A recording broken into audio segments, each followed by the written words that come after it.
Welcome to the Wargaming.net League North America for World of Tanks. Today is day 3 of the qualifier, our first qualifier of 2, where we have the round of 16. 8 teams will be moving on to fight for their last stage and their opportunity to play in the Wargaming.net League North America, which begins July 11th. I am your host, Dan Ferdinand-Cho, and I am joined on the set with 3 lovely gentlemen. The first to my right, Andre Gritorp Hengchua, our in-house statistician and analyst. Andre, how you doing? I'm doing great, man. Glad to be here. 3rd day in a row. We're doing these qualifiers. We are almost at the home stretch, man. We are about to see who are the 4 qualifiers. Actually, tomorrow. Yeah, I'm really excited to see that as well. Of course, to my slightly further right is Randall Ruko Holcomb, our in-house telestrator as well as pro gamer formerly member of Team Simp. Randall, how you doing, man? It's day number 3. Feeling pretty good. I was tired yesterday, but I'm feeling a lot better today. And you took an extra long nap. Oh, and extra you polished long. your cap. I see that. Very nice. Thank you. I'm looking forward to working with you once again. And also to my left, we're joined by a 4th member for the first time in these qualifiers, Kevin Rotterdam van der Kooi, former Warcraft 3 pro gamer as well as established Observer superstar. Kevin, how you doing? I'm doing good, Dan. I'm excited. I'm going to have some fun, and hopefully I will be able to show you guys all the action in the best way possible. That's right. Kevin will be handling all of our reserving as well as going to be doing our social media giveaways. So make sure, we'll talk about that in a little bit, but make sure to keep active on the social media websites. So let's give a little bit of breakdown of what's going on thus far for those of you who are tuning in for the first time this week. We are currently running a qualifier for our July 11th league where 8 teams will be coming through the open tournament. They'll be joining the 8 teams currently seeded through invitation and eventually going into 3 weeks of league matches. Season 1 finals will begin on August 17th and going into the 18th for a $100,000 prize pool at the finals. I'm really excited for this. Andre, we also have a round of 16 matches tonight. What are the 3 matches we'll be seeing? Yep, we have Game Over versus Kung Fu for our match number 1. Match number 2 will feature Ermagerd Curvern versus Refuse to Die. I hope I pronounced that right. And match number 3, we have Cazadores against Purple Rain. It's not quite Purple Rain. Well, it is Purple Rain. It is. That's what how it the is, song Andre. goes. That's what it is. Guys, we just said it a moment ago, and we want to kind of clarify about that, but we're also still doing gold giveaways on the stream. And tonight, Kevin will be back to present some gold to some lucky viewers. Kev, how can they win tonight? No, Dan, they have to let us know some of the highlights of tonight. You can tweet at us at WGLNA, or just like us on Facebook, write a comment as well. If you have any questions about the broadcast or anything that you've seen tonight, just go to facebook.com/WGLNA. And above all, guys, make sure to follow that like button on Twitch TV so you guys can see whenever we are live, and you will get a little email notification, and that's very useful. That's right. Thank you very much, Kev.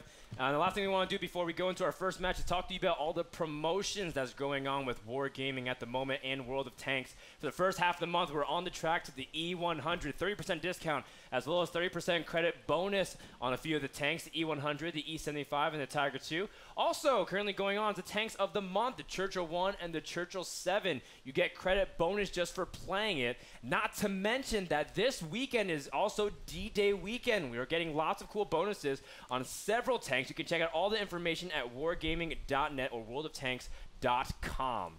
The last thing we want to cover also is the rules for tonight and the rules of the tournament. We go through a 742 rule where Tier 8 is the highest where you can go. 7 players per team, and there's lots of action that's ready to go. The highest tier, of course, just like we were saying, is Tier 8 for 42 points. Also, each match is a best of 5, and all draws are replayed. Okay, cool. I'm done doing all my introductions. We have the first match ready. What's going to happen first, Andre? Well, as I said, we have Game Over versus Kung Fu. And these 2 players, or these 2 teams, will be meeting up on a first map, Ruinberg. Now, Ruinberg is a map that we've seen constantly throughout the qualifiers. It's a map where you have 2 different unique playstyles. You can go into the eastern side, play a very open style, or you can go into the western side and play a very city-driven style. Well, to clarify a lot of the points, Andre, because you made some really nice pointers, Rukil is going to be telestrating to break us down the map on Ruinberg, so what we can expect for game number 1. So, Ru, are you ready? Yes, I am. Actually, let me get started here, and I'm going to start drawing on the map for you guys to show you. The north side, it's very strong to actually take the jump that you get and head off to the Delta Village. In the south, I would say that it's a smarter idea to not go out there and actually just to head straight over to the 0 line, and there's some nice safer approaches because crossing the fields, generally a good place to die. Now, no picnics today, huh? No picnics today. It's generally just bad weather. Now, some teams will choose to head off to the west. And when they head off to the west, sometimes they'll split off into 3 ways. And from those 3 directions, we can get a nice city cover and really shut down any attempts to move around to the city. In the south side, we could see the same thing, except more likely we'll see them break off to the church, G1, and maybe off towards the corner over in G3. From those positions, they can accomplish about the same thing, and that's those are really nice, conservative, safe moves that a lot of teams will make. Sometimes we'll see something special, you know, maybe a nice push, real nice maybe a push down the middle even as well. Sometimes and sometimes we've seen some cap fast, yeah. That's right. Well, I'm really excited for game number 1. The countdown already has begun. Let's get ready with battle number 1 on Ruinberg.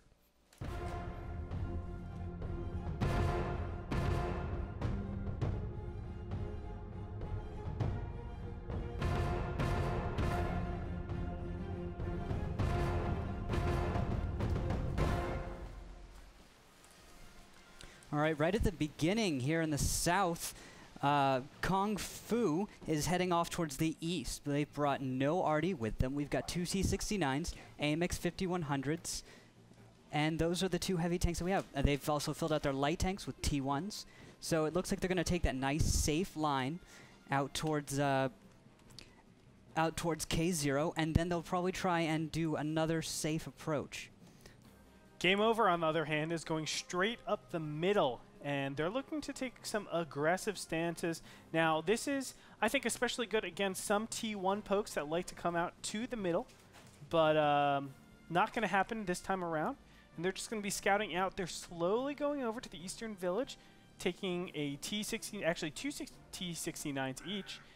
Meanwhile, the IS-3s are going to be stacking up right in the dead center. And here's the first lit tank. We've got a T1, and that is Strider Hiri. Yeah, but the T-69 is spotted. There he goes. That's first T1 down. That was a really aggressive move. I don't quite know why he did that, but it looks like they actually have.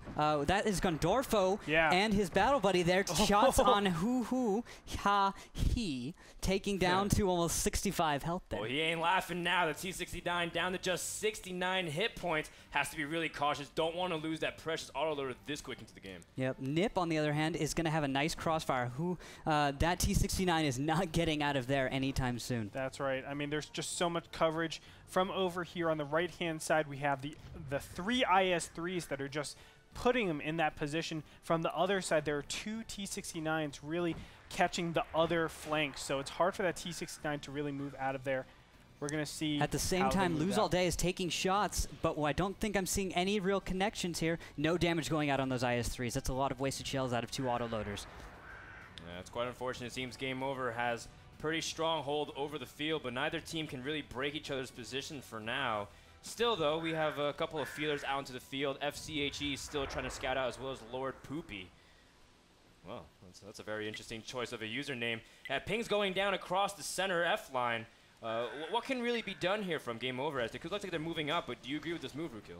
I think they need to start doing something. Those IS-3s are a bit pinned down, and there's actually a few hits finally going out on Menye Calavera, and he is down to about half health. He doesn't know where they're coming from, though. There's nobody lit yet on the side of Game Over. Those 5100s are about, I'd say, 500 meters out, so they're not going to get lit, not in those bushes. But Tanking Duck is actually moving up, so we're going to see maybe a flank shot, and Hoo might go down. T1 is going to spot out, looks like that other T1, Cyclists, and maybe there's going to be confrontation there. You know, if I'm Game Over in this position, I'm actually going to back up that T1 because I really don't want to trade out here. Yes, you can trade a T1 for a T1, but the fact of the matter is you already lost your first T1. You want to keep eyes on the map rather than trading out. Couldn't agree more. Scouting information is really crucial. And Lord Poopy Pants manages to destroy Cyclist, a T1 for a T1 there. And all of a sudden, 1 point each for both teams. Not enough for any kind of draw, but still, one scout is better than none. Poopy Pants! Is he going to go down? 5 health. 5 to 2. Yep, but on the other side, the Mafkandorfo is trying to grab some ground. I don't not quite know what's happening here. Maybe they're going to try and make a move in just a second. but I'm not seeing a lot of headway, and they're not moving and using the element of surprise. Gondorfo getting up there, and Menya is still in position. There are a lot of tanks spread out. I'm thinking we could see Kung Fu make a jump onto someone and catch someone out alone using superior numbers to destroy. That's right. Maybe a T69 over in, let's say, Echo 9. But there are two T69s there. They're battle buddies. They're chilling out. They're ready to really blow someone up if anybody comes in their crosshairs. Of course, you really need to swarm that position.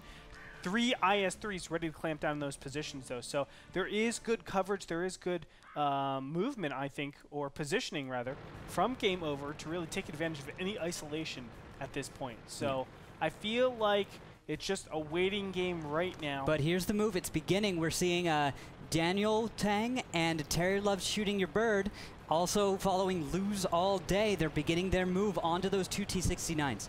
Let's see how the fight turns out. It's going to be maybe about 20-30 seconds until they get engaged. Still nobody lit from Game Over. A big problem if they are on the move. They're circling the corner, and see first T69 is going to be lit, and there's the whole army. Nice track shot right there. That really slows them down. That's going to give a few seconds maybe. And the focus fire isn't really coming out. We're seeing a spread of damage between both Malone and Nip. Nip's down to 170 when Nip goes down. But so does Ho-Ho as Menyakera. Calavera goes out into the open to support his, Living Malone, who is at 336. QWERTY's going to come in here and really force Malone to make a move. He goes Obviously down. going to go right into gunfire. And very well done. The IS-3s were slowed down a little bit by QWERTY then Ho-Ho finishes off the IS-3. So that is cleaned up. We've only got Tanking Daka and Gondorfo left. Gondorfo and Tanking Daka crossing the open field. They could get caught out here. Oh, they're going to get caught out here. The one thing they're looking for right now is that timing where all these AMX 50-100s might be clipping. Yep, and I'm pretty sure they all are. However, the T-69 Lose All Day should have shots up any second now. Oh. There goes Terry. Tanking Daka just taking his first hit of the game. And then on the other side of the map, we've actually got the T1s not really doing anything. But at the same time, back to the fight, Terry goes down. Oh, wow. Yes, sir, and it's just 2 IS-3s against 2 AMX 50-100s. However, AMX 50-100s have now finished clipping, and they're going to rain hell onto these IS-3s. That was their main point of contention. The AMX 50-100s were able to just stall for a little bit of time. Once they finished, they're able to, well, they're going to be able to clean up everything. Tanking Daka, the last guy left. Also, the team captain for Game Over. He's most likely going to go down here in a little bit. The last couple shots imminent as Tanking Daka really can't hold off, nor will Lord Poopy Pants be able to pull out of this one. Daniel Tang taking pretty big damage from Tanking Daka, but QWERTY should be able to land the last shot as soon as he's able to fire immediately. And Game Over will have to go back to the drawing board for the first game as soon as Lord Poopy Pants is discovered, if he's discovered. Now keep in mind, though, that Kung Fu is low on hit points. The highest HP count is 534 on QWERTY, so still maybe something can happen. It's not like the T1 is completely powerless here right now, Ruko. Okay. Not quite. I don't think he can do quite that much damage, but there is like a crazy chance, that he takes down AMX 50-100 and the T1. Oh, and then there's a 7-point difference. Best T1 NA. I mean, technically he can pen, but this so is where is that T1? This Where is is like he a run 1%. off to? T1 is an E3, currently chilling. We see on Rotterdam's camera, Lord Poopy Pants hiding in the corner saying, "Make it stop! Make it all go away." In the meantime, we've actually got a lower health T1, Foch, I'll call him. And he's sitting waiting. He doesn't want to go down, doesn't want to pay a repair bill. This is a training room. He's not going to have to pay one. Nope, absolutely not. It is free, but it doesn't even matter. Bam! And FCHE gets down by Lord Poopy Pants. So great game number 1 for Kung Fu as they were able to secure the win on Ruinberg. All right, so Rukio, let's bring up your map and let's talk a little bit about the map movements, because we were talking about how we were funneling on the east and west, but we saw down the middle was more of the focus point for Kung Fu initially. So what happened? Yeah, let me show you in just a second here. And we saw 2 heavy tanks. 2 heavy tanks take up positions very, very quickly over in F7. Now, that place is decently safe, but at the same time, they actually moved their medium tanks into the Delta those Village. Bad boys, man. My vision ain't that good. I wear glasses. Okay, there you go. Yeah, that big enough for you? Much better. All right, so we had two You know how to mediums. make a woman happy. Bigger diamonds. So out in the Delta Village, we had 2 mediums and then 2 heavies over in F7, while we had a light tank out here in about D23, chilling out around that corner where they had that fight. And at the same time, they sent a T1 all the way into the camping grounds, which was really strange for me. He went all the way in. That is the one move that I really feel dictated how the match went out. You saw, once you don't have that T1 and you know the other T1 is inside the city, where are you going to strike from if you are coming from the south? If you are Kung Fu, I mean, I think the number one priority you're going to go for is all the way on the bottom right-hand corner. You're going to push up that line and make it very uncomfortable, flanking those 2 T-69s and also catching the IS-3s out of position. Let's go to the telestrator real quick. As Rukil, you will explain this. I mean, this seemed like such an obvious answer once that T1 dies, because what's going to spot down there? You don't want to put an IS-3 or a T-69 down that one line because it's so hard to get back. Let's say if there is a counterattack into the city or coming from the city, there are so many options where you will always be caught out of position. So yeah, the T1. So the T1 moved out. They got spotting out of it, and they did learn something from that. And I wouldn't have said it was the best move.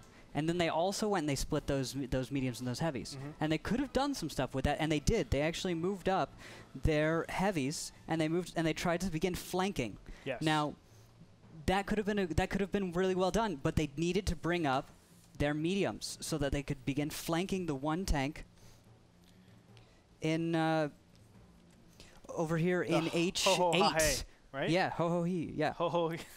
Ho ho he ha. Ho ho ho. Yeah, exactly. Ho he lost about like 1,200 hit points or something. He was almost dead. He was a one-shot to any real tank. Correct. Yeah. So they needed to take advantage of that HP advantage, but they were just too slow to get off there. Understandable, though, because when you have an advantage, you want to just take a bigger advantage, right? You're not expecting your opponent to really be the aggressors, to come up all the way through that that far eastern corner.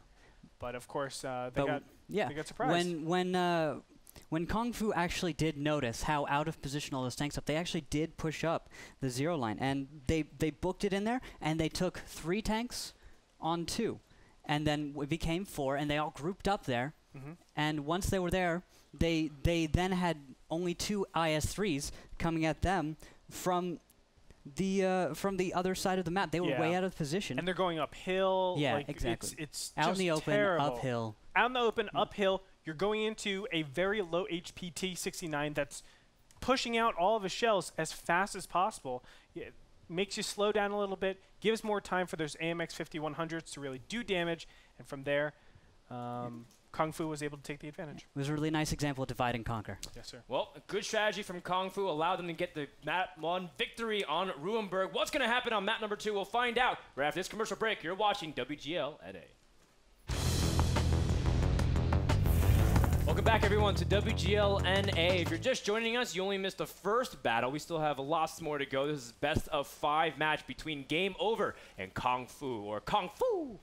Because there's exclamation points on it, so it meant to be emphasized. Kung Fu. No, I messed it up. Kung Fu was the There's emphasis. 2 exclamation points. Okay, so we'll have to put a double emphasis on that a little bit later in the match because it's been very exciting thus far. It has. Map number 1 went to Kung Fu on Ruinberg, and now it's map number 2 on Prohorovka. I think I pronounced that correctly. And to break it down for you guys, Rukil is ready to go to tell us straight and tell us what's going to be happening on Prohorovka. All right, so starting from the north, we're probably going to see some kind of scout run going right at the middle, and we'll see them split left to right. If you don't bring a scout on Prohorovka, you're doing it wrong. So from the south, the same thing. Now, I'm putting this arrow right on the ridge. It is the most efficient way to get to the mid by riding that ridge. You don't have to climb the hill. Over in these 2 regions here, over there, that's a great way to lose a ton of speed going right uphill. Now, you'll see the same thing again. We'll probably see a nice split left to right. Scouts will begin going into little loops where they'll just keep going around and around in that little area, trying to spot and spot. Now, falling into a pattern is not going to be very effective. You'll probably get taken down by a good arty piece. I don't know. It's a wide open map. Arties are super empowered on this map. Oh yeah, and I'm not really actually all that sure about Game Over or Kung Fu as far as the potency of their arty player. So we'll have to see when we get into this match what arty they pick and how good he is. But this map could be carried. Why don't we do that and look at tank selection right now? Andre, give me your initial thoughts. Do we see anything cool right off the bat? We see our lovely Object 261 on the side over for Team 1 that's being played by Big Game Soviet Over. SPG right there. Or excuse me, not Game Over. Lord Poopy Pants is on Game Over, so tanking Daka, that's Game Over right there. So just checking with you, yeah. On the other side, we have a couple of AMX 1390s. That seems very reasonable. Very fast light tanks that can dish out a ton of damage. And a Lorraine 155-51. So we saw the Lorraine as well. A little bit, I wouldn't say similar. It's like I'd say similar. Similar to the Object 261. It has a little bit bigger splash than the 261. Am I? Yeah, I think you might be right about that. The gold shells splash a little bit more, which is a nice reason to bring it, especially because good scouts are hard to hit. It's 1 point less, so that means we can up-tier some things. We're going to see a T-52. That's a good tank. I'm wondering what gun he'll bring. We've seen the Russians actually bringing auto-loaders on their T-52s. Yeah? Yeah. Instead of the 75, huh? Instead of the 57. Oh, now, the 75 I've seen before, too. I use the 75. That's fine. That's fine. If you can get away with it. Is that okay with you? Do you approve? I don't quite approve because the 57 has a great... Maybe you secretly use the 57? Well, the 75 hits harder. Maybe you secretly use the 57, but you're dyslexic. Maybe if I bring my real 75, will you actually disapprove of that then? Just kidding, Rukil. I wouldn't hurt. No one would ever touch that hat on your head. Oh, I do want to comment, the last pick was also another T50-2, so lots of movement on Prokhorov, or lots of speed for both teams as we're getting ready for game number 1. As a T1, we'll round out the last couple of forces for Team Game Over. Kung Fu is also sporting the WZ-132. Did you mention that? That is a good tank, and it complements those 1390s very well. It complements the whole team really well. It's really saying, I'm going to bring the speed to you while having my arty around. They can really interchange a lot of tanks. Let's say if a T-52 gets really low, not saying you want to use something like an AMX 1390, but you can definitely use WZ-132 to be a half spotter, half damage dealer. Yeah. All of their tanks on their team, exception arty, of course, can be a scout. So we could see some scouting out of any of those, and all of them, but we should see a 1390 lead the charge. Absolutely. Yeah. Absolutely. Okay, so the last thing we want to talk about is also counter-artying is a very popular strategy as well. What are some movements that we can see? If we can go even back to your telestration screen over there, Rukil, and even talk about some paths that we can do to quickly deal with it, because if the arty goes down very early in the game, that changes the entire dynamic. Not impossible to come back from, but really difficult. All right, talking about arty, we're going to expect arty to go somewhere into A, 1, 2, or 3. And from the south, we'll see something probably similar, probably around that. But it's not uncommon to see an arty piece go onto either side of the tracks, sometimes into H7. And on the north side, actually, it's not uncommon to see one go into A6 or A6 or A7, either side, and now, because... Right between those train tracks. Yeah, on the either side of those train tracks. And actually, after the latest update to Prokhorovka, we can actually get an arty into A0. So if a team plays it like that, they could book their arty right over the train tracks at the beginning as fast as they could, get him out there, and he's actually very, very hard to approach. Yeah, like... Even if you go to hit that arty, don't expect anything to really come back. There's a lot of ways to get rid of anything intruding into A0 with that almost moat that's surrounding your arty. Exactly. That'll slow any tank down. That's good. You hear that, everyone playing pub games? If you're an IS-3, you don't go to the hill. Let the arties go.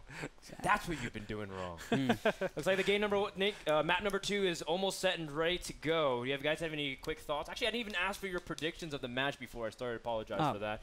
I mean, now that we kind of have the edge for Game Over, or sorry, for Kung Fu, but did you guys have any predictions going into this match, especially Rukil? Yeah, actually, I'm liking these T69s. They could be a very nice hard counter to the 1390s and WZ-132s.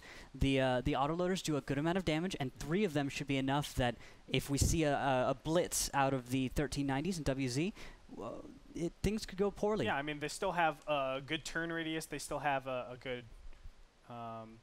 turret turn radius as well. And the view range helps a lot here in Prokhorovka. Especially, Exactly. Mediums are a great counter to light tanks. Yes. All right, cool. So that wraps up our pre-game analysis. Let's get ready for map number 2. Are you ready, Kev? All right, cool. Let's get into Prokhorovka for map number 2.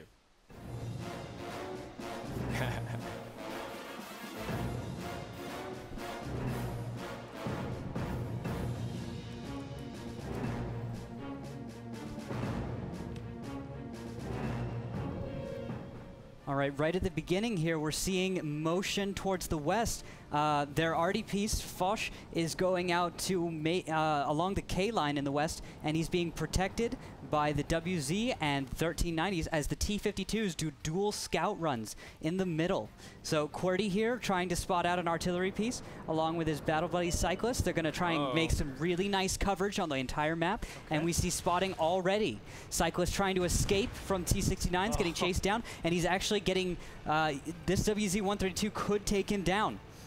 Menya Calavera has to be very cautious, even nice though Cyclist, he does catch a little bit of air. Looks like he might, I thought he was getting tracked and he's going to be stuck, but Cyclist immediately He burns his kit on that one. He might have been able to get away, because I'm pretty sure I saw Artie fire, but at the same time, it looks like a huge amount of map control is going to go off to Kung Fu as they gain effective map control on the entire west half of the map. Everything from the tracks to the west, they have control and free reign of.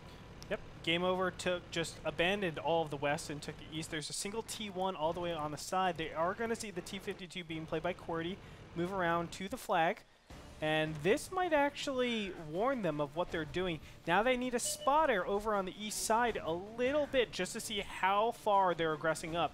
If they are aggressing up, they might want to think about doing that reverse cap and forcing them back a little bit, putting them in a really uncomfortable decision. Do we go up and attack into a defensive position, or do we go back to defend? But meanwhile, the T1 all the way on A2, B2 around there is going to spot out a lot of those tanks. We've got some spotting up Malone and Menya Calavera. We've got a 1390 down from Nip. Where was that? It seems like 9 Inch Nails. I mean, he did drop. The map wasn't really clear on that on our side. Hopefully, we can verify that in just a second. But regardless of what happened, it looks like a big bum rush, just like you were saying, down of the Western Forest. And all of a sudden, 6 members of Kung Fu are on the opposite side of Game Over. Things are going to get a little bit scrappy because they might not be able to protect their artillery. You can see the Lorraine already transferring over to some moat. Lots of movement, but at the same time, both teams are kind of separate from each other.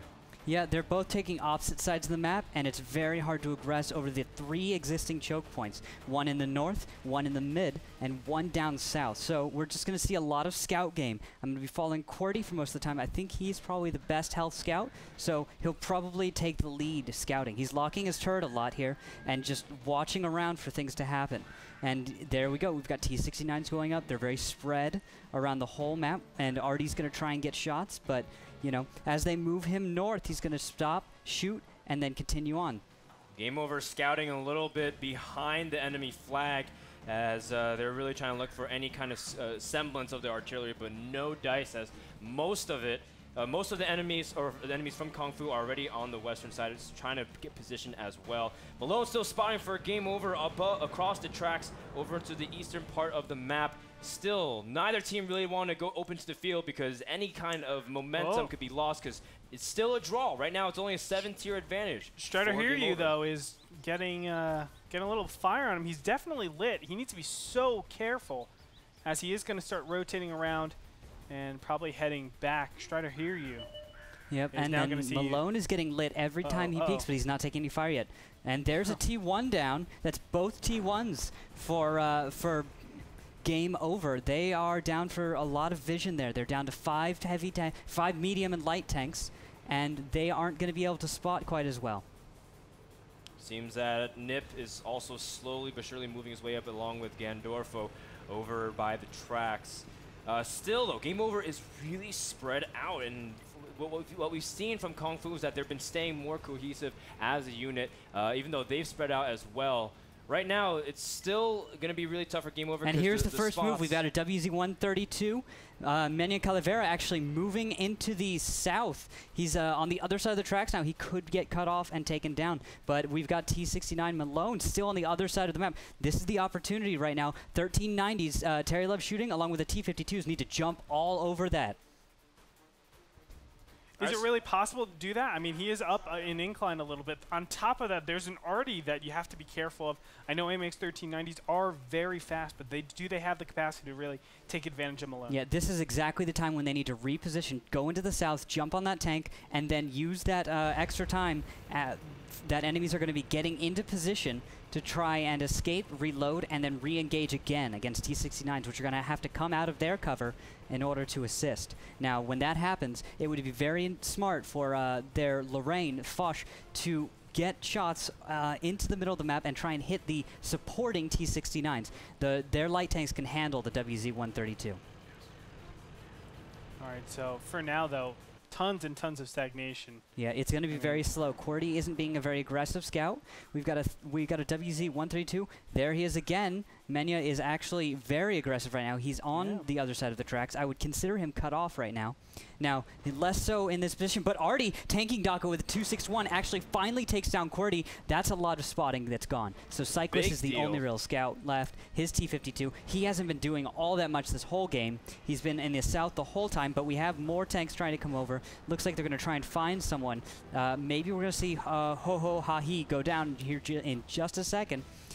Some smart use of maybe some Sixth Sense, which they all have as probably as their crew skills. Yep. I wouldn't doubt it. Ooh, did that make it? Barely dodging artillery shot there. Yeah, still trying to just feel out. There's Nip coming over. We've got tanks crossing, and Dorfo and Nip crossing in the south. This is a nice aggressive move by Game Over. And Daniel Wang is going to try and line up a shot here. He fires, and I don't think we see a connection. By the way, Daniel Wang in his 132 looks like he's loading. Is that the 100 mil I see? Yes. Okay. Daniel Wang is finally spotted here. He is lit. He's backing off here, trying to get into a defilade where no one's going to be able to get hits on him. That's right. But all of the tanks, all three C-69s and the WZ-132 are over the tracks. They're going to be trying to aggress now. This is the point at which we need to see Kung Fu make some kind of move. If they stay back, keep giving ground like this, they're going to lose. Big shot. Terry takes some damage on the AMX-13. Malone still trying to shoot across the middle center field. Meanwhile, Menya still trying to get vision. Still good hit for about 500 damage on Malone there. Good shot by Foch there. Nobody's lit, though. It's really hard for Game Over to really approach this, but you can see how the T-69s are just so very scary for the opposing team, and now they're just going to start to surround the WZ-132 spots. Everybody, unfortunately, can he get out? Oh my goodness, he is getting ripped a shred, but a lot of shells are coming out. Menya is down to 275. Daniel Wang taking his first hit, but there he goes. Menya is down, taken down by Cyclist and the T-52. Yeah, but the other AMX 1390 by Terry. Terry loves shooting your birds. And he's going to be taken down. Yep. In the meantime, it looks like Endorfo is reloading. Daniel Wang's going to be able to take advantage of this, strafe him, and fire every time he's got a shot. He's got all the time in the world right now, and he actually misses one shooting dirt. That's a huge waste right there. Takes another, and it bounces off of Gundorfo. Wow. Taking another hit from a T-69 Nip. And he's down to 43, and there should be one more shot coming out. There it goes. Daniel Wang is down. We've only got a T-52 and a T-1 left for Kung Fu. They can't pull this one off now. Malone is going to try to deal with this T-52. The T-52, man, he is going all over the place, but he eventually goes down. And that's going to do it. There is no chance. Ho-Ho Ha-He really doesn't have enough to do anything. He's in a T-1. Yep, just running across the open field, waiting for it to end. Yes, sir. That's going to make it a 2-0 advantage over for Kung Fu. No, actually, this one's going to go to game over, so it's going to be 1-1. You're right. You're absolutely right. Excuse me. That is fine, buddy. So he trying to do something, but he can't really do anything other than stall for time and then think over strategies. And what started off, I mean, it wasn't looking good for Kung Fu from the very get-go when they lost their 1390 and 9-inch nails. Great band, by the way. But it's tough when you lose a scout that valuable that early. Yep, and now the cap's going to begin. 45 seconds, about 45 now left in the game, but down 40 on cap. Ho-Ho's not going to be able to stall for time. They've got the 8-point rule here. Doesn't matter if it draws. So Ho-Ho's just going to waste some time. Cap's going to begin. Game's over. So GG to game over. Well played. Well played. Game over now ties it up and sends into map number 3. Let's get ready. You even pull up the telestrator in advance for in preparation for Rukio, so we can talk a little bit about the map movement, especially considering how spread out they were. Great job also from the artillery of Game Over, as Tank and Dako is able to add some really nice shots throughout the game, especially, again, that shot on Quarry to take out another light bulb, or eye rather, for Kung Fu. So game number 2 is in the books, as Game Over will tie up the series 1-1. Yep. Yeah, talk to us a little about it, Rukil. What the heck went on? Because we saw a lot of stagnation. One side Game Over taking the east side, Kung Fu taking the west side, and it just felt like Game Over was just gaining ground more and more and more and more. Yep, I'm going to detail for you guys real quick what the scouts spent their time doing on Kung Fu's side. They went along the free line and started just making round after round after round, going in circles. In the meantime, they're already migrated north slowly as time went on, and we really only saw them take advantage of about 3 grid lines there, 3 columns, excuse me, of the map, where they actually had control pretty much all the way down the middle of the map. So I really don't know what they were doing there. They had so much they could work with. Their enemy gave up so much ground, and they really squandered a lot of the chances that they had. You know, just looking at the Arties, Lorraine is a tier 7. It was able to dish out 155 points of damage, whereas the Object 261 only dished out 358. So even with a considerable amount of damage being done by the Lorraine, they weren't able to hold everything off. Would you say this is a direct result of the T69 choices and no direct counter, or at least nothing to at least sidestep it, maybe get T69s of yourself? Well, T69s were a very nice and strong counter to those light tanks because I think of the way they played them. I wouldn't have thought going to the other side of the tracks would have worked out for them in the long run, especially with how slowly the game was playing. But they did decide to take control of some nice choke points, and they took control of the 3 choke points, and they only got a little bit of spotting. The Lorraine wasn't able to get some good hits off, and then they began moving up slowly. We first saw the WZ come across, then we saw a bunch of motion out here, and then eventually everyone aggressed, moved up, and grabbed map control. And then we saw a few nice shots from the 261. I don't know exactly where he was, but it really didn't matter because most of the shots only had to hit out into that 1, 2, 3 column. If you notice the direction in which Game Over's already moved. He went straight to A0, basically, around that top region. Okay. He was very safe with that moat, but more importantly, what does that really affect? And you get to have control of 2 major points, right? Which is, if we go back to your diagram really quick, it is the northern part and the central part. All they really need to do is take over that southern part, which is relatively easy considering, one, they have T69s over their opponents. You know, Kung Fu can't really hold position as well. They need a lot of space and a lot of backtracking while they're firing, in my opinion. Yeah, the 1390s are a terrible tank to shoot on the move. T69s could get away with it, and they had to give lots of ground with those 1390s, but they really squandered a lot of the chances that they had to get some free damage out when T69s were spotting. They kept peeking up in the same times, you know, and you have to punish that. Yeah, absolutely. And, they weren't getting punished for any of those shots, so it was really a waste of a lot of potential. So you're looking at like the lines from maybe 4 to 8, just given up. Yeah, completely given up by Kung Fu. Yeah, and we saw a few. The 261 had all the time in the world, to take shot after shot, and he eventually hit that T52. And I think he killed a. Did he kill a 1390? Remind me if he did. He killed a 1390 by 9-inch nails. Yeah. So those 2 kills gave them an advantage, and after that they were able to kind of slowly move up, and then their attack right then. That's right. Okay, well, great summary, boys, and we're going to take a quick break as we get ready for map number 3. The series is tied 1-1, so now a best of 5 has become a best of 3. We'll find out what happens right after this. Welcome back to WGLNA, where we just saw game number 2 on Prohorovka. Now we're heading over to Mines, a very big map, or sorry, a very big popular map. Although it is pretty small, and I want to see some fast-paced action compared to some of the slow-paced, very methodical movement that we've been seeing in the previous game. Now we head over into match number 3, and this one is really important because, again, going up 2-1, super important in the series. I think Mines, whenever you look at this map, you always say to yourself, center control, center control, center control. As soon as you get that top of the hill, you're able to really direct all of your tanks on top of there anywhere you want. You can go over to the island sort of easy, or at least get spots on the island. You can go over to the eastern side into the town and really attack a lot of people.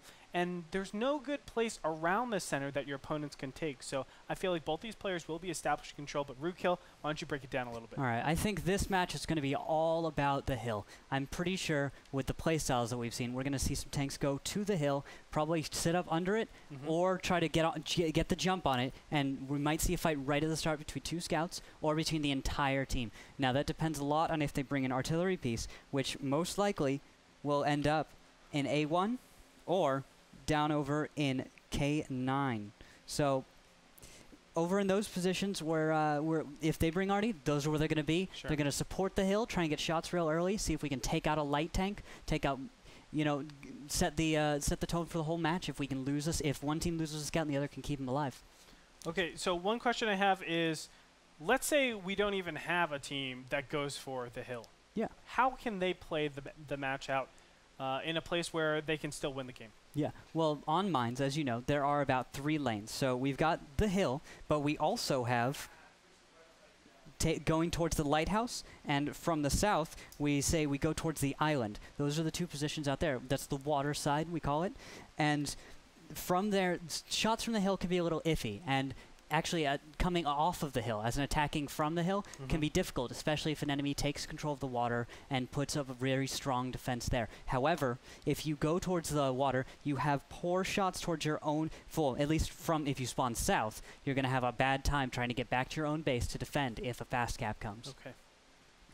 All right, well, we'll keep that in mind. Frodan, what are the tank selections looking like?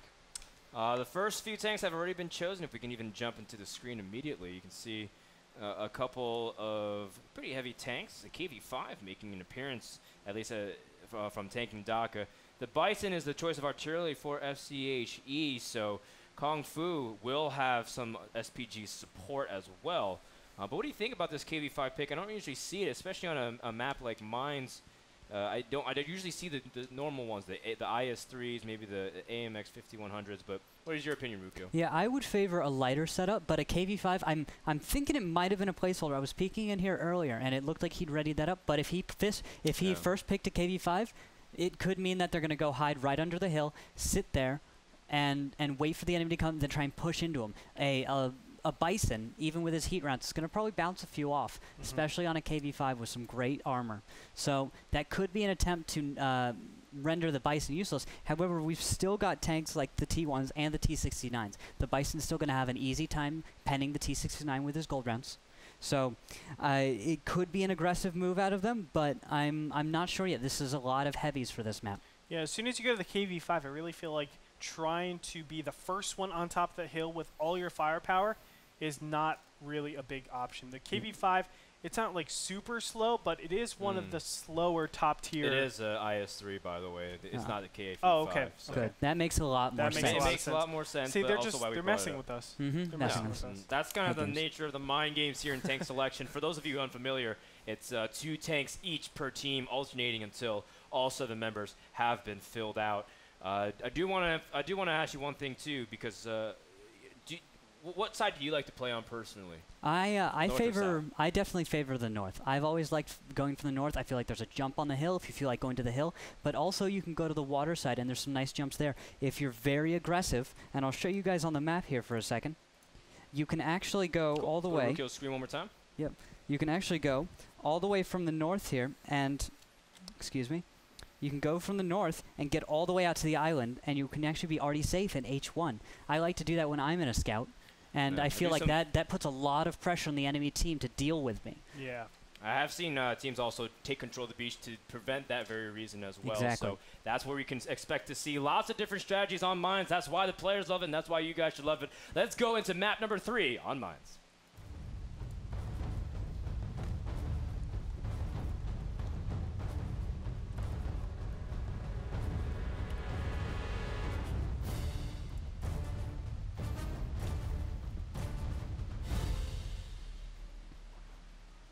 right at the beginning here. We're going to start off with QWERTY221 leading the way in his T-71. That is a Tier 7 light tank. He's going to be fighting for the hill, probably against Menya Calavera. What is Menya doing? Yes, he is. He's going up there. With his WZ-132, he's going to meet up with that T-71, T-69. Oh my gets God! Taken down, tanking Daka, able to get the money shot with the IS-3. Now Lose All Day says, nope, nope, nope, .jpeg, and hurries on out of there. Yep, that is a huge loss. They have lost their only real active scout here. Cyclist is still at a T1. They can get some scouting done with him, but he's not going to be able to do quite as much damage, nearly as much damage as that T-71. He could have been a real boon for this team. Although we've got Strider Hero going down on the other side of the map. There he goes. T1 lost in the water, trying to take a nice advanced position like I was talking about in the west. Cyclist only taking maybe 1 or 2 hits there, but he's just fine. Ho-Ho is right on what I would call the rock of death, where tanks go to die. That is a decent position, and it is almost traditional for tanks to go there, even though it is somewhat exposed, especially to tanks like Bisons. Although, because we don't actually see one out of game over, he's probably actually going to be decently safe. But we see IS-3 starting to move up.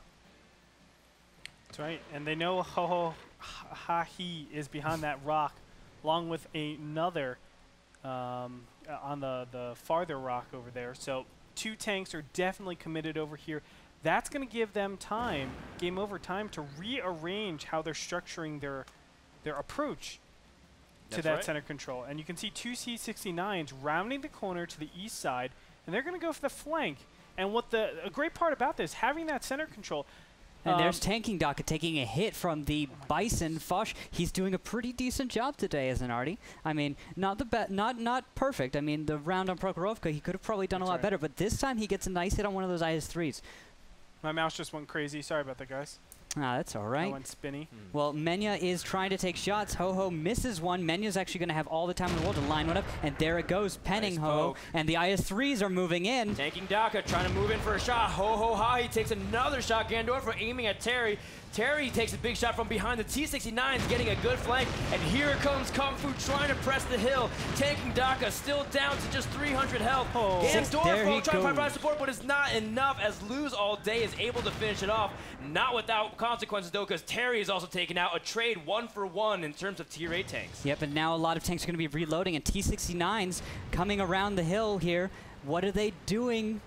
You know, it's awesome that Menya Calavera also has a retreat path just going down that hill, and everything's looking still really good. T-32 is not able to catch up. Ho-Ho-Ha-He will not get the kill. WZ-132 escapes, and now the 2 T-69s are going to pop up here. They did miss their shots, but we're going to see some connections pretty soon here. And Gandorfo trying to provide support. He takes another, a missed artillery shot, and Gandorfo does live with 178. Even though Kung Fu has the hill, it's still not the most comfortable position. Still 3 down for Kung Fu with a lot of hit points lost. Game over, still has the HP advantage here. Yep, but the Bison has gone down. Menya did take him down. Now Daniel Wang is taking shots in the back. T-32 actually going down. Menya getting a shot on his rear armor. We're going to see Daniel attempt to get off the hill, but he hesitates. He's going to stay, take another shot at Menya. He's caught between 2 rocks in a hard place, and he chooses death instead. Lose All Day with 15 HP. Don't crash into a rock a little too fast there, buddy. Yep. He could end his own life that way. 15 health, man. That is not a lot. I'm expecting this match to be over in just a second. Lose All Day and the T1 actually still out there. Ooh. Big miss, but they're going to close things out. And that's going to do it, guys. I mean, Cyclists really can't do anything in that T1. He absolutely cannot do anything. They're just going to go for the flag cap and end the game. And that'll be game 2. I mean, really well played, and it shows center control and how dominating it is. Whoa. As soon as someone gets it, and the T1 duel goes to Lord Poopy Pants. Game over with map number 3 win on Mines and takes the series lead 2-1. Let's get ready. Let's look at the damage report, actually, real quick. If we can go to Greetorp's screen and just talk a little bit about some of the action that just happened. Andre, why don't you walk us through? Sure. Well, the big thing in that was QWERTY. I mean, obviously he didn't do any damage, really. He has 113 damage dealt out, but he died immediately, basically. And once that happens, you saw, you know, the two C69s played by Malone and Nip100.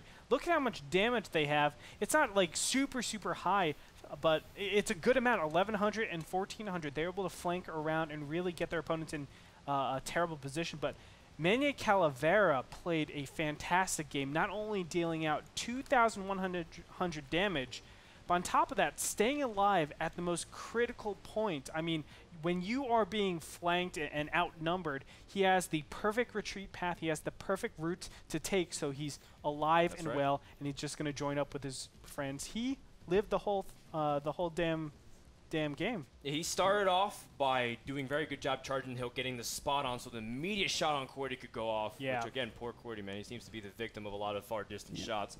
And then from that point, be able to wrap around, bait Kung Fu into that corner of the hill where they can get the flanks. Perfect execution there again, and all doing it in a light scout tank. Rukio, you must be very proud. You also have drawn up some scenarios. Exactly. I decided to draw up for you guys what happened right at the beginning here. Right out in the open, we had that T-71 nice. going down. One on my fridge. Oh, that's great. Thank you. Oh, that's cute, isn't it? Anyway, we've got the T-71 going down right off the bat. That was 7 points lost. But then, down in H1, and the T1 from Game Over got a little too aggressive, and he went down. So that was about a 6-point difference there. But then we had a WZ-132 up on the hill there, and that gave them a lot of map control because they invested themselves right down there in... Right under the hill in F5. From there, we had the T1, the WZ-132, able to get shots in the back when pressure came from the front, and then the T-69s came all the way around. It was a really great surround, and then they pushed on in there. Yeah, so imagine... Oh, go ahead. No. You want to talk about another scenario? I was going to say, imagine if that T-71 actually stayed alive. That flank from the east side would have never happened. It would have been scouted because they have that extra ward to check for things. Of course, the DPS. But I really want to talk about choosing the T-71 and the Bison over something like a WZ-132. I felt like that was a critical difference in their lineup, and it really stopped them from going up that hill. Bison, and getting the Bison out, okay, artillery is always good, but you're never going to claim that hill initially when you have a WZ-132 and a T-71 going up and trying to control that hill. The WZ-132, definitely a stronger tank, definitely more effective at taking the hill versus a T-71.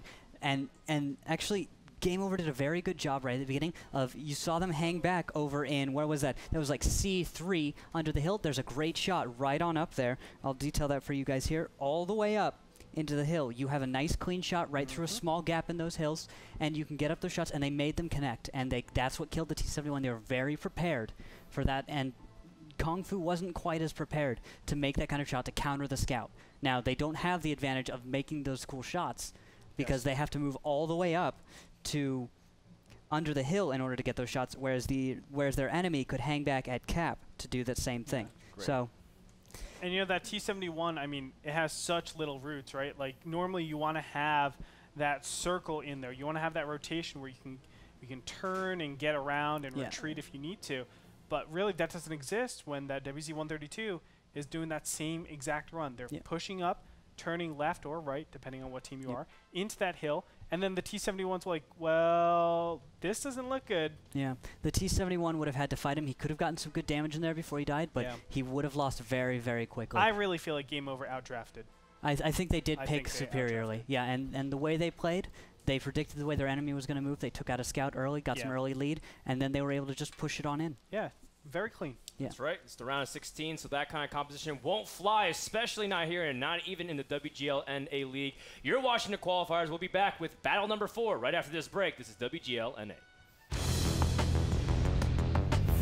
Welcome back, everyone, to WGLNA. What you're watching is a compilation of RNG videos provided by Wargaming. Want to thank them, as well as encourage you guys to go watch it. They're filled with hilarious and quite realistic moments that happen to us in World of Tanks. Yeah, I thought that was actually a Rotterdam highlight clip. That's right, Kevin making big plays all night. Thanks again for him observing.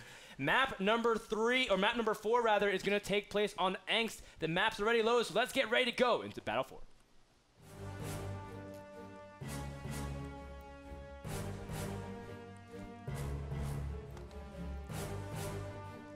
All right, let's get ready. Let's load up the mini-map, and Rukio, let's talk about the opening movement patterns from both teams. Yes, yes, yes.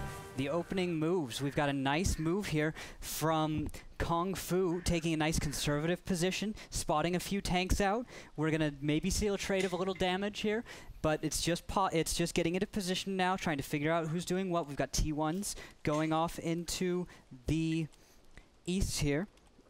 And it's going to really stagnate. It's going to be a really slow match. Yeah. Maybe we'll see. Yeah, you can already see that. It's already going to be a little coverage down here, these lanes here. We've got a T1. Actually, he's going to start to move out, move on up north, because he's going to try and find the other T1, because we have T1 still on all of the west here. But we actually have some decent coverage here. Another T1 hiding on behind his own cap is going to have nice coverage across the tracks. The T1 from Game Over, if he attempts to cross, is probably going to go down when he does that. Let's do actually a composition check because we didn't get much pregame as well. As you can see, the initial scouts are seen, but let's go ahead and look on Greedtorp's screen just to break it down. Andre, what do we have so far? All right, on the side of Game Over, we got an AMX 5100, 2 IS-3s, 2 T-69s, and actually 1 T-69. Well, one T-69 was able to take down to T1, so a quick scout there. Excuse me, that's Kung Fu's side. Oh, okay. Kung Fu's Foch already down from the T-69. A nice snipe. He was in a... I've neglected to mention that that position that he took up can be sniped down the 6th line. Those T-69s taking up position over there have sniped him out, and we've got the first spots as Lord Poopy Pants is going to go Sua Scout right down the line. I'm expecting Terry to make him poop his pants in just a moment. Well, he'll make his username a reality very soon if he's not careful. Terry does get spotted, and he does get shot across the map from Nip. Big damage being done by the opponent's T-69s here from Game Over. Yeah, those T-69s are shooting through the tree cover in the middle of the courtyard. They're probably about, you're seeing pings going down here, about E6, E7, and there's some of them up. Malone up. They've got great shots here on Lose All Day, and we've got other tanks moving in. Tanking Daka, Manny Calavera, and Godorfo moving in. They're going to start to jump all over the IS-3 Daniel Wang as he's going to not back off yet, and the AMX 5100s are going to start moving in on the flank so they can ignore those T-69s out. Maybe they can jump on these IS-3s and T-5100, kill them before the 69s can get into the fight. Kung Fu trying to push into the center blocks. Meunier takes big damage from Daniel Tang. QWERTY also going for the flank. Gandorfo trying to get cover behind one of the buildings, but Terry is also adding support shots. Meanwhile, during all this time, Blue Base is getting capped by a T1, so Game Over trying to hold on as long as they can. Can they stall Kung Fu long enough for a potential cap? Maybe, maybe not. We've got Gandorfo declared as the next primary. He goes down, and then Tanking Daka, Malone, and Nip are up. We're going to see who's the next primary, though. QWERTY is taking a few hits. We've got Ho-Ho moving in on Tanking Daka, and QWERTY is going to be backing out of the fight, reloading. Terry is having some trouble here as he looks to be reloading, and he's going to take some hits. There he goes down, Tanking Daka getting a shot on him. Daniel Wang is going to attempt to start on him, and Ho-Ho are also maybe going to move in. There goes the IS-3, Tanking Daka down to Daniel Wang. Malone is reloading along with Nip moving in. Nip could have shots up here in a second, and there are shots going on Ho-Ho. Daniel Wang might peek out for a shot, but no, they're going to back off. Shots going in from Daniel Wang on Malone. That's a nice hit. They're both down pretty low. We could see a one shot out of Daniel Wang onto Malone. Nip can still take a hit. Ho-Ho and Daniel should go in. There's Malone down at 23 health. Daniel Wang coming in. He shoots dirt. Unfortunate, but there is the last shot that takes him out. Now only Nip with 182 life left, and he's going to be taken out by Ho-Ho-Ha-He.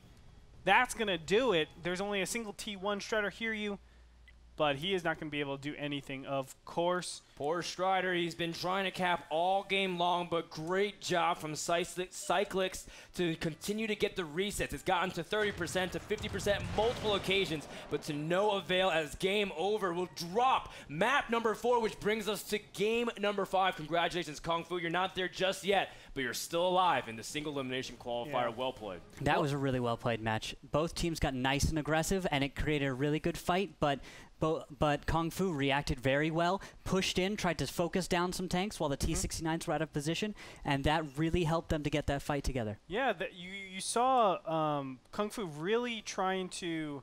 you saw Game Over really trying to group up a little bit, but they were always being chased around some sort of curve or some sort of alleyway so that they're consistently out of position, and they kind of segregated off. And when they were able to come together, they were already down in a lot of HP or tanks. Yeah, I'm going to actually try and detail for you guys real quick what happened. I loved how that fight went. We had tanks taking up positions on a few different positions right at the Throw beginning. those bad boys up, man. Yep, throwing them up here for you guys. Saying Zales, this is De Beers. We get big diamonds. Exactly. Oh, big diamonds. Sorry, guys. I'll make those a little bit bigger for you.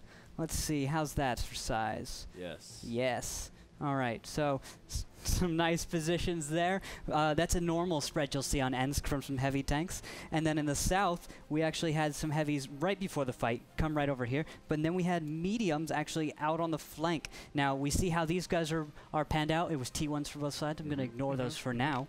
But the way they moved on in was we started to see tanks move in. All 3 tanks right in. We had some nice cover fire over here, but they didn't. But instead of actually coming in directly, they tried to go through the back and then come in. But we had from the north a nice push around in for the flank, and these tanks backed off a little bit. 5100 came in, joined them, and we saw a regroup, a flank, surround, and focus fire right in there. Those 3 tanks were cut off until the T-69. Yeah, because you can see that flank. It's either you retreat or you push into the right-hand side, and they pushed into the right. They were over in E3 now, and all they had to do was keep focusing in as the 2 T-69s all the way in the middle of the map were still trying to approach. Were they 2 T-69s? That is right, 2 T-69s. We're still trying to get into the fight.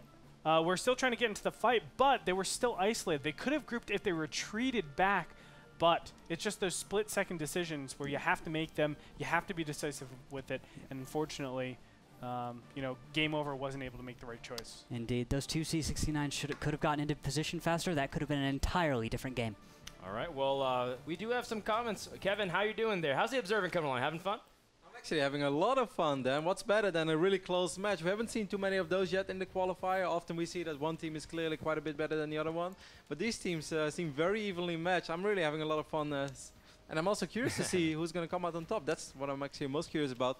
Of course, guys, if you think that either teams should still have an advantage, or if you love the playstyle of a certain team, or if you love the tanks they're picking, or if you completely disagree with them, say like, to hell with these T-69s, we're going to do something else. Where's my Jumbo Sherman? Where is my KV-1, you know? There's no need for these high-tier tanks. You just stick with the KV-1. Make sure to tweet at us at twitter.com/WGLNA. And also, like, I was reading the chat a little bit yesterday, and I think a lot of World of Tanks fans are still slightly unfamiliar with Twitter, say like, I'm not sure. Actually, guys, if you want to grow your game, if you want to support your community, get on Twitter. It is actually pretty important. It helps your scene out a lot. And maybe in the start it might not be all that fun, but if you get the groove of it, hey, we all once upon a time started that. We were kind of new to this Twitter thing, but on the scenes it's really proven to be very useful. So get on Twitter. Tweet at us at WGLNA, or just like us on Facebook, facebook.com/WGLNA, and let us know what you think about the broadcast. This has been a PSA by your local Dutchman. Thank you very much, Kev. Let's take a commercial break and get ready for battle number 5, the deciding match to see who gets a berth into the round of 8. This is the WGLNA. This is Megatron from Team Wargaming, and you're watching World of Tanks.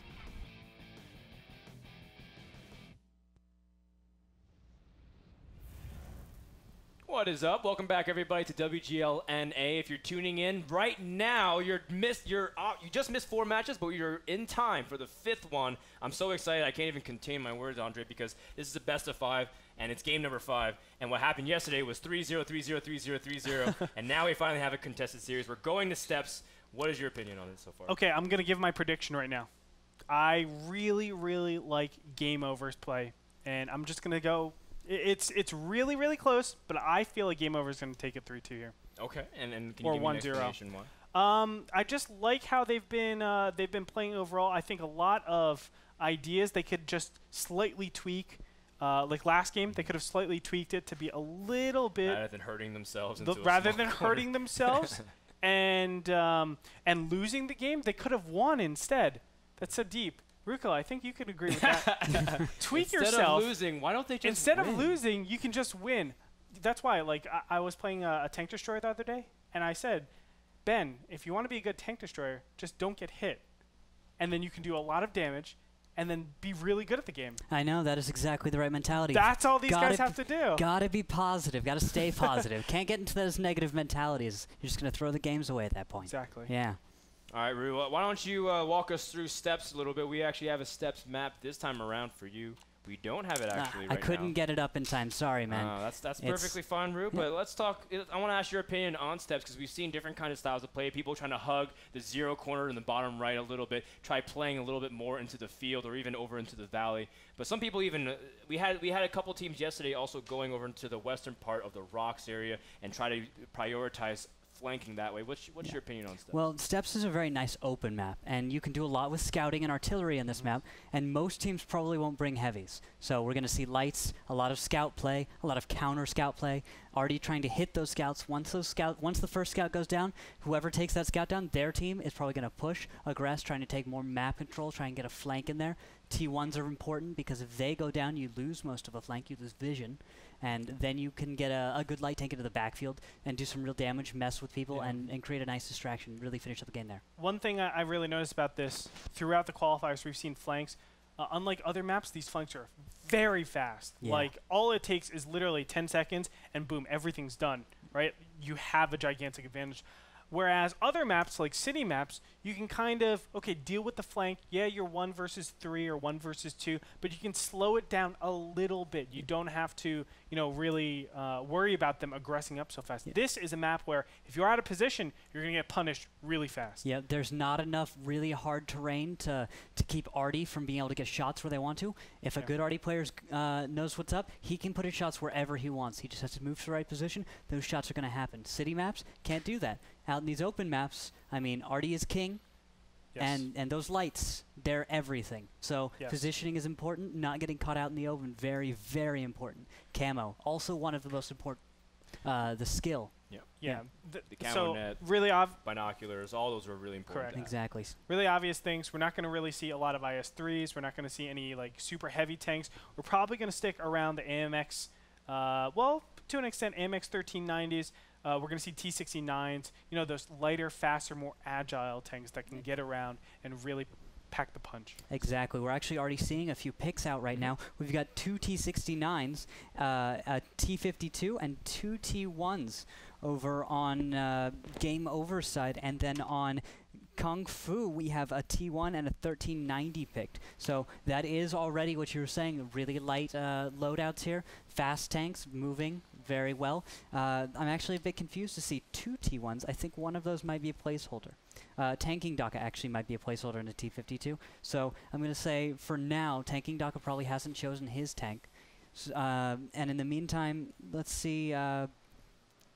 That 1390 and T1 should be locked in. So it's at this point, I'd say we're going to see another one of those light scouty games. All right, cool. So that's what you can expect on steps. I do want to remind people that for those of you who aren't familiar with our system and might be tuning into the middle of the broadcast, that this is a round of 16 play. 4 teams are going to qualify. We can even pull up the tournament overview real quick graphic for you guys to see.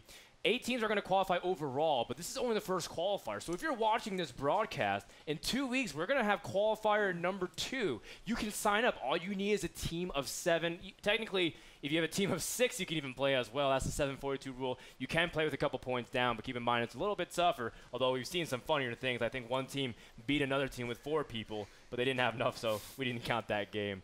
If you want to have your chance to qualify for this league, you could be playing in WGLNA, where the stakes are high. $50,000 to first place, $100,000 prize pool. The finals in August 17th and 18th is going to be awesome. We still haven't decided the final location just yet, but when we do, it's going to be an awesome experience. I can't wait to see everybody come out in full force for the actual league. Absolutely, and I'm really looking forward to it. Rookhill, I know, being a gamer, seeing all this I guess, investment being packed into the North American scene, how do you feel?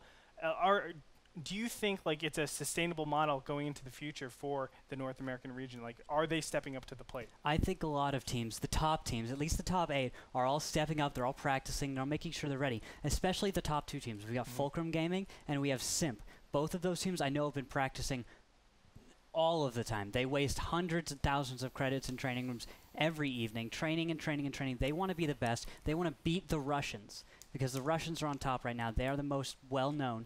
Red Rush being a very good team. Gra, TM, I think actually beat them today over in Russia, which is a big upset. But here in the U.S., we want to be better than them. We want to beat them, and we want to prove that we're good at tanks. Yeah, and I really feel like tournaments like this help out so much. in the scene. They really give them, you know, that incentive to work really hard. And I think that's critical when we're, you know, of course, going into the global scene. It's nice to be able to actually work for prize money. I mean, for the longest time it was gold, and gold is nice, but you know, Some prize credits. money, you also can get credits once in a while well, too. yeah, but prize money definitely is a great incentive. People can actually dedicate a lot more time, especially those with jobs. Sure. Yeah. That's right.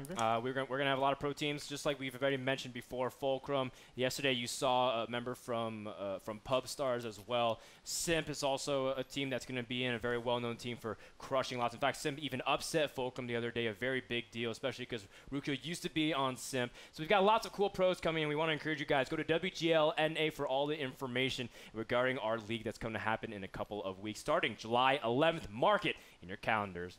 Looks like tank selection is about wrapped up, so let's talk about the second half of the tank composition. Oh, you know, let's talk about that after we remind you to tweet at us at WGLNA. And now, let's talk about tank selection. That's right. WZ-132, T50-2 AMX 50-100, 2 T69s, and of course 2 T1s to wrap things up.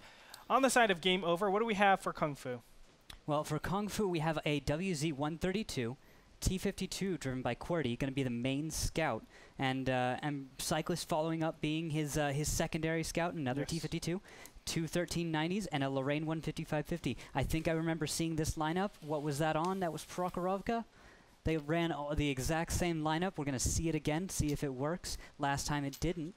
This time it looks like, and by the way, Tanking Daka has switched to a T69, so that is one, two, three T69s. Yeah, that's and quite a lot. a 5100 instead of a Object 261, and then they're going to bring that same WZ-132. So this time we're seeing Game Over going for a no arty on an open map. Yes. Very aggressive, I'm expecting. They're going to push hard. And they're just saying that they didn't choose the T50-2. They instead are choosing a T69. They just had it open in their garage, so it was an accident by them. They didn't pick yet, so they're going to finish up that pick with that third T69, as you were talking about.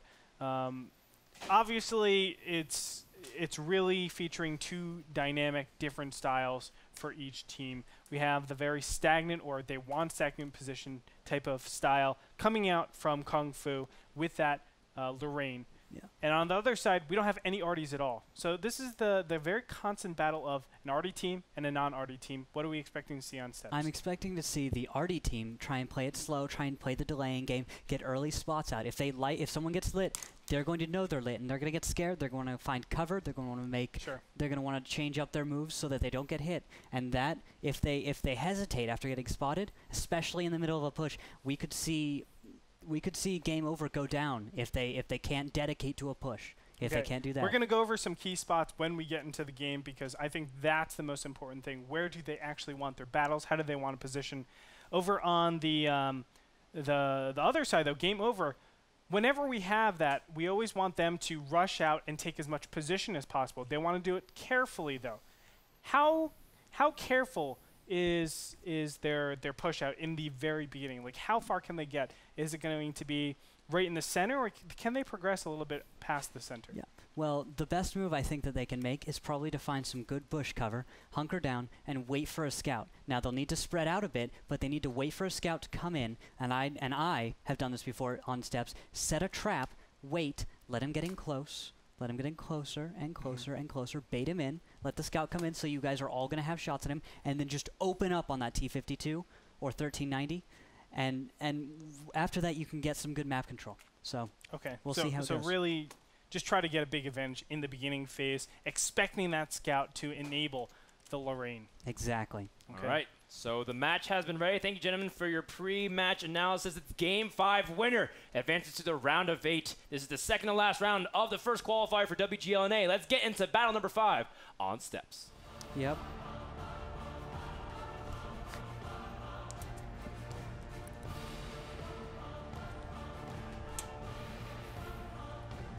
All right, let's get this show on the road. Mini-map pull-up. Let's talk about the initial movements. Show me the money. Where are the money spots right now coming out from both these teams. Well, typical scout routes I've mapped out here real quick. We're going to see, I'd expect to see that, something like that, but it looks like they're going to do something different. We're actually going to see scouts coming out here. One's going to go to the rock and stop in the east. Maybe, no, he's going to keep going. The other scout's going to make another loop into the west side of the map, and we're actually going to see all of the main tanks from Game over. Yeah. Game over there going out to the west. One of the scouts actually leading the way. We're seeing some pings here, and I'm wondering what's going to happen. That one scout out in the west might get caught out. I want to see what's going on. WZ-132. Menya has to be careful. That's out there. And they do spot the T-52 cyclists over there. I like the positioning of the WZ-132 played by Menya Calavera.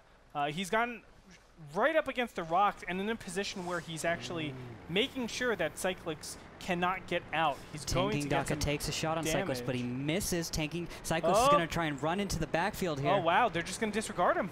Maybe, but we're just seeing shots not connect. One connects there, but he's going to get away.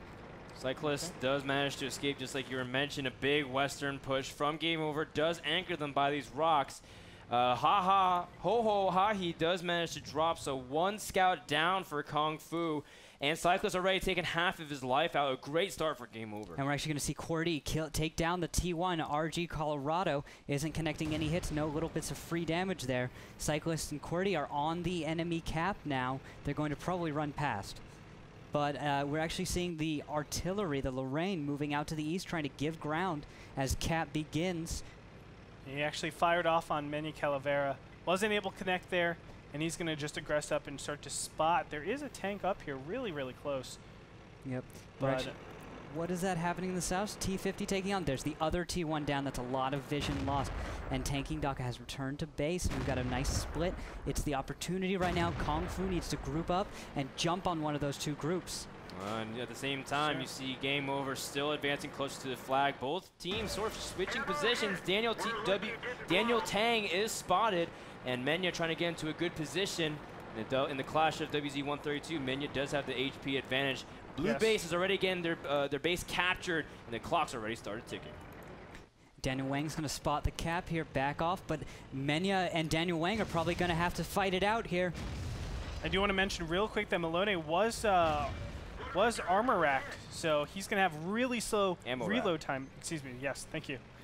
Yep, Daniel Wang. Members from Kung Fu pushing up the western side. They want to make a play on this flag and stop Game Over from being able to end their tournament run. Big shot on Menya. It did hit the back. Was there any damage modules there, Rukil? There wasn't. No damage modules there. I'm watching Daniel Wang here, following him around. We actually had a T69 I saw moving down south. We're expecting him to show up in just a second. Daniel W. Tang trying to get into a good position. Malone still trying to get trying to avoid shots while still being able to spot for his team. Another member of Game Over flanking Nip with the T69 trying to add shots and distracting, but I mean they're getting good resets, and overall there's been no progress in this flag cap thus far. Yep. Now the flag cap has really just come at me, bro, because I am positioned in a well enough place where I am going to light up some of your tanks and just crush. The AMX 1390 being played by Terry Love's Shooting Your Bird is going to poke out at Menya Calavera, and he will actually get some damage done on Gandorfo. He needs to be so careful. He's out in the open, and Daniel Wang can easily just come up there. But no, it looks like they're going to aggress up. Daniel Tang, boys, you've been calling him Daniel Wang. I've realized that just myself. Daniel Wang, I just call him Daniel Wang also. He's down to 160 HP. It's madness as Kung Fu is running out of HP. They're getting surrounded. Game Over has all sides surrounded, and they're pincering them inside. There goes 9 Inch Nails down to Nip in the open.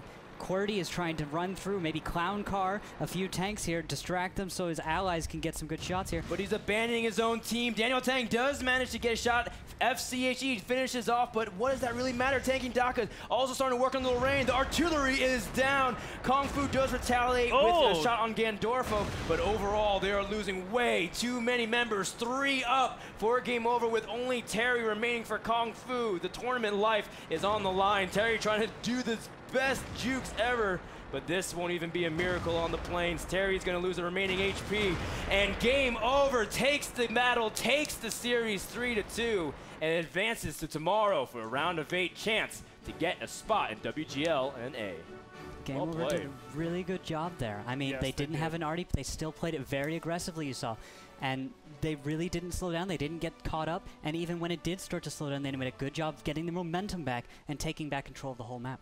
Yeah, they are so good with being able to set up surround, just like you were pointing out, Andre. Their formation, they were able to break at one point. 4 skirmishes were going all around the map, just being able to systematically take apart any person that was out of position from Kung Fu. But man, like what I love so much about that was the WZ-132 play. Let me see who played that really quick because Let's go on green screen and just take damage. Manny Calavera, I really felt like put a ton of pressure on their opponents, and I was actually tracking him most of the game. The positioning of him was always threatening just the overall positioning, especially with that Artie there. The Artie needs to be so careful. The Lurian obviously doesn't want to be pincered down. So every single time, Manny Calavera was always approaching him, and it made a huge shift. And with that shift, there would always be like 1 or 2 shots being taken, and they slowly lost HP over the time. And over that, they were also able to get a much better flank, but it all got started with Manny Calavera, I feel, as he was able to just really dictate where he's putting his opponents, and then the rest of the team really, I guess, anticipated where they were going to go and set up the flanks correctly. Of course, with tanking Daka. Tanking Daka and Malone, T-69s did a very good job of getting their shots. Those T-69s were split up quite a bit. Yeah. So Kung Fu could have jumped on one of those, taken them down, backed off, tried to escape, maybe given up their arty in the process, but they could have won by jumping on some tanks and catching them out while the other T-69s were in other parts of the map. They didn't do that though, so those T-69s got to 1v1 a number of tanks, yes. and they really won in those 1v1s. Yeah, it's light tanks, T-69s, especially on a map like Steps, where it's open. It's going to be just I'm releasing my entire clip on a single tank. You're not going to stay alive from that position. Whereas, at least if you have some cover, maybe if you had something, like your WZ-132, you could trade shots a little bit more efficiently and not die so much. Yeah. Cool. Any closing thoughts, guys, before we have commercial break about the series? Game over. Great job. Yeah, I would love to rewatch that just for the positional play that they did, because I felt that was so well executed. It'll take another 2 or 3 watches to know exactly all of what happened there. Maybe we can get a replay as we get the commercial ready. Just as we get ready for our next match of the night. If I'm going to pull it up, it is going to be Ermagerd versus Refuse to Die. This is all happening right after commercial break. You're watching WGLNA. Don't go anywhere. We'll be right back.